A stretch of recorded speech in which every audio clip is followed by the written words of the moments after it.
Hey, I'm Josh. And I'm Allison, and we're the Camera Project. Today we're reviewing the Sony a6300 provided to us by our friends at Unique Photo. And we are reviewing it out here in Williamsburg, Brooklyn. We're at the corner of 12th and Bedford, right in front of McCarran Park on one side, and we've got the Turkey's Nest Tavern on the other side. A well-known and well-loved dive bar that will do you the rare favor of putting your drink in a to-go cup. Fun fact about New York, drinking in public recently decriminalized. So as long as it's masquerading as a Coke, it's fine. In a paper cup with a straw on the top. It's gonna be great. Cheers, guys.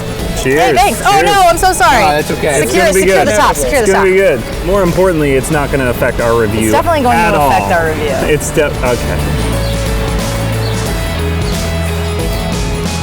The a6300 has a 24.2 megapixel resolution on an APS-C size sensor.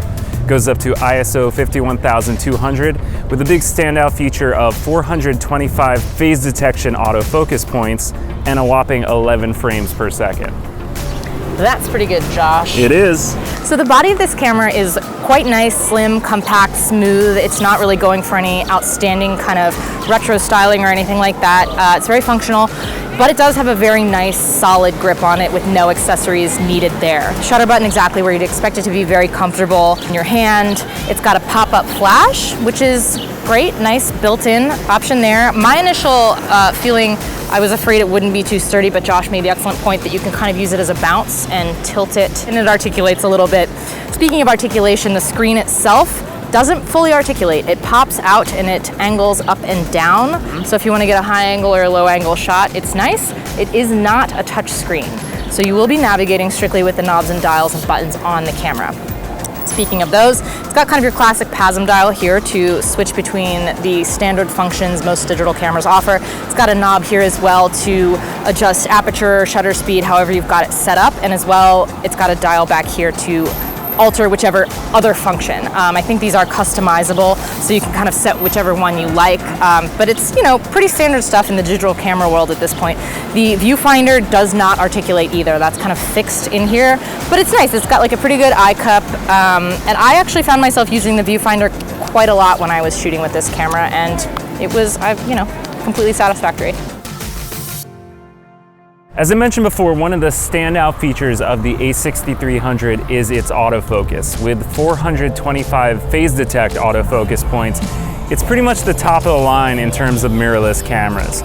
So one thing we're gonna do is we're gonna go out and test it. We're gonna find some sports and we're gonna shoot them and see how it does. But in my earlier test, I found it to do really well. I mean, I don't know what your thoughts were on it. It was one of my favorite features of the camera easily. I thought it was super intuitive. The autofocus somehow just, I don't want to say magically, but really does lock onto your subject. So I was super happy with the autofocus on this camera. It was very fast and it was very accurate.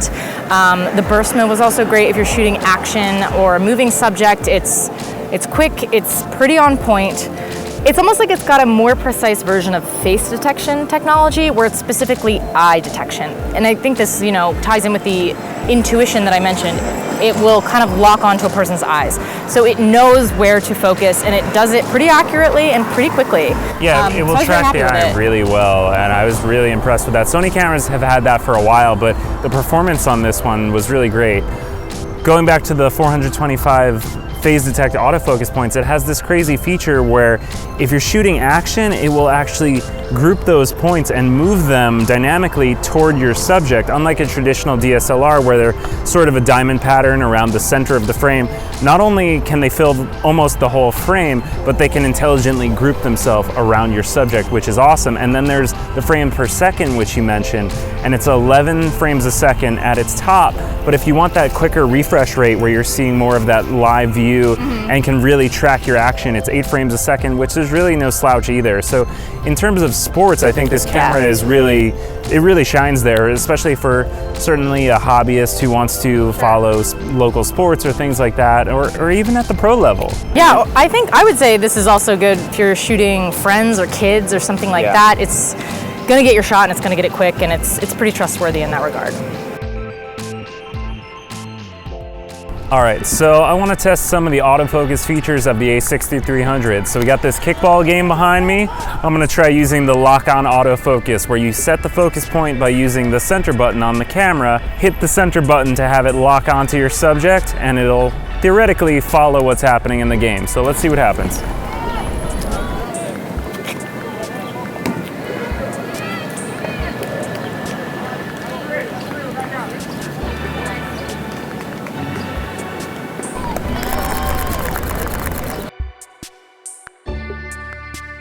Okay, so we're here on the proper Williamsburg waterfront. This is East River State Park, where they also have Smorgasburg often on the weekends, which is a big food festival that hosts a lot of independently owned and artisanal Brooklyn-based food providers and vendors. The views are incredible here. You can see Manhattan, the whole skyline. We've got the Empire State Building, the Con Ed plant right there, the Manhattan Bridge behind me, the Freedom Tower. So it's really just awesome, especially at sunset like it is now. This park's really built up a lot. And I think a lot of what I've just mentioned has made Williamsburg a very desirable neighborhood, and has been the subject of a lot of development in the last decade, maybe even longer, with a lot of high-rise condos coming up. A lot of bars and restaurants are here. It's even become quite the tourist destination. A lot of people will leave Manhattan to come here. Okay, so we're here on the waterfront and we're shooting some beautiful sunsets and wide angle views. This camera, by the way, does have a nice panorama feature, which would be excellent to use in a situation like this. And Josh, I think, has some additional commentary regarding the screen. Yeah, if we're talking about panorama views, one of the things I found kind of odd was the use of a 16:9 LCD screen, which is great when you're shooting video, but when you're shooting stills, it's kind of awkward. It makes the screen feel kind of small. You know, you had mentioned it before that this screen isn't fully articulating, which is okay if you're shooting, you know, in the horizontal landscape orientation, but once you go portrait, it's kind of awkward. For sure. And then there's one other feature, again, that we had both noticed sort of the lack of, and I think you wanted to touch more on the lack of a touchscreen. I want to touch on the lack of touchscreen. This camera does not have a touchscreen, which again could be taken for better or worse. On the negative, you know, it's kind of nice to be able to swipe through your photos when you're doing playback. It's kind of nice to be able to adjust the menu using a touchscreen. But I guess pinch to zoom even. For sure, and I think the pro that I took away from not having the touchscreen is, in earlier videos I've mentioned that I'm actually left eye dominant, so I kind of hesitated less when I was using the viewfinder up to my eye, because I wasn't worried about changing anything on the touchscreen, which is, you know, if any other camera, a feature you can definitely turn on and off. But, right, you know, in my head, knowing that wouldn't be a problem, I had no kind of reservations putting it up to my face. I get this feeling that Sony has kind of deemed touchscreen to be this sort of amateur-y feature, and to me, it's not. I mean, you can set your focus point quickly. If you find touchscreen getting in the way, you could always shut it off on cameras and enable it. So I'd really like to see it on future Sony cameras. I think that it really enhances being able to interact with menus and things like you said. Sure. So I'd love to see that in the future. Yeah, as far as the negatives on this camera, we had pretty few bullet points, and that was one. The screen articulation was one. Mm-hmm. Yeah, another thing was the focus points. As we said, the autofocus was really good on this camera. What I don't love is you kind of have to hit the center button, right, yeah, to be able to move your focus point. So it's just one extra step. Instead of just being able to use the directional pad, you have to go into hit the center button and then you can move it. It's not the end of the world, but I would love a way or a setting where you could sort of enable that quicker. And maybe it's there and we just didn't discover it, but I wasn't able to find it in our time with the camera. Right, I would say my overall takeaway in this camera is almost like it is naturally very intuitive, but once you want to control things manually, it's a little trickier. Yeah, and something I'd say about the intuitiveness of the camera is, again, the Sony menus. And we touched on it on our A7 II review. The menus are a little complicated, and it's because there's so much functionality in this camera. But, you know, once you figure them out, there's tons of features there. It's just you kind of have to dive deep into those menus to do things like change, you know, the video settings and things like that. One of the things that we don't usually touch on too much is video, because on certain cameras it's not all that impressive. But on this camera it's actually very impressive. It will do 4K at 30 or 24 frames a second. It will also do 1080 at up to 120 frames a second, which is super impressive. And overall, I found the video on this camera very good. You can do things like focus peaking to set your focus, or you can do a continuous autofocus, which I found a little bit confusing to figure out where and how to control my focus point, but maybe that's something that would come with a little more practice with the camera. Overall, the video was really impressive. We shot some slow-mo, we shot some 4K, and I didn't have any major complaints. You will notice rolling shutter, you will notice moire. They haven't really solved those issues with this larger APS-C sensor, but the image quality overall was pretty good. Is that what you found? Yeah, I think Sony is a really, really reliable provider as far as video, because their A7 series is really leading the game in terms of like a still camera that shoots excellent video. So I think if that's something you're considering, you think you might want to be doing video, Sony is definitely a brand you should look into quite deeply.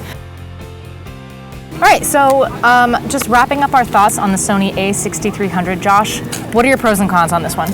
I think overall I really like the camera. It's got, well, one thing I never mentioned was it's got my minimum shutter speed in auto ISO, which is one of my favorite features on a camera. Yeah. So it does a great job there. Its ISO performance is pretty good. It's got up to 6400, I would say I would take it. And as we mentioned, the autofocus is great, video is great. Overall, I really like the camera. It's got a few negatives, touchscreen, 16:9 LCD, but overall I really liked it. How about you? I agree with all your points. I thought the autofocus was awesome. If you're a shooter who's maybe shooting a lot of action, shooting your kids, kind of want to be able to pull your camera out and get people on the go, that sort of thing, this is an excellent choice.